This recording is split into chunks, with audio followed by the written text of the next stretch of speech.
Hey everyone, welcome to my video. Thanks for watching. Today I'm making Chapli Kababs.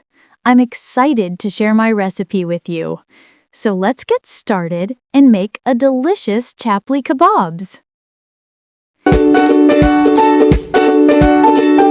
The ingredients that will be used in this recipe are 1½ teaspoon salt or to taste, 1 teaspoon roasted crushed red pepper, 1 teaspoon red chili powder or Kashmiri red chili, 1 teaspoon black pepper, 1 teaspoon garam masala, 1 egg. I have beaten the egg, ½ teaspoon carom seeds, Ajwain, 1 tablespoon roasted cumin, 1 tablespoon roasted crushed coriander seeds, 2 tablespoons crushed pomegranate seeds, 5 tablespoons gram flour, besan, 1 tablespoon butter or ghee, a 1/4 cup cilantro leaves finely chopped. I don't have a fresh cilantro, so I'm using a dry cilantro, but you can use a fresh cilantro.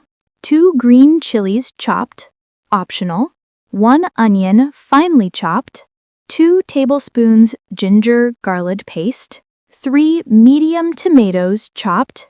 I have cored and chopped into small pieces, 2 pounds beef, 80% lean, 20% fat. If you are using lean meat, add some melted butter to compensate for the lack of fat. Oil for fry. You can increase or decrease all the spices according to your taste. I mix all the ingredients with the ground meat except for the tomatoes and onions. The tomatoes and onions release water, so I will add them when I am about to fry the kebabs. I mixed everything well. I will marinate for at least an hour. I will leave it in the fridge.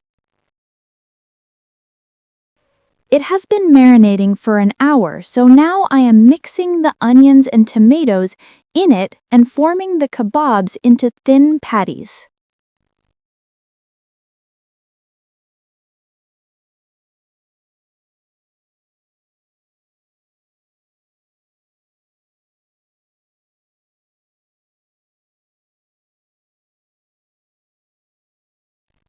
In a pan, I add enough oil to shallow fry the kebabs. I fry the Chapli Kababs on medium-high heat for just a few minutes so that they retain their juiciness due to being thin. Fry for 3 to 4 minutes on each side. Serve with naan, chutney, sliced onions, tomatoes, and lemon. Enjoy your delicious Chapli Kababs! If you like this video, please give it a thumbs up and consider subscribing to our channel. Thanks! Take care! Bye-bye!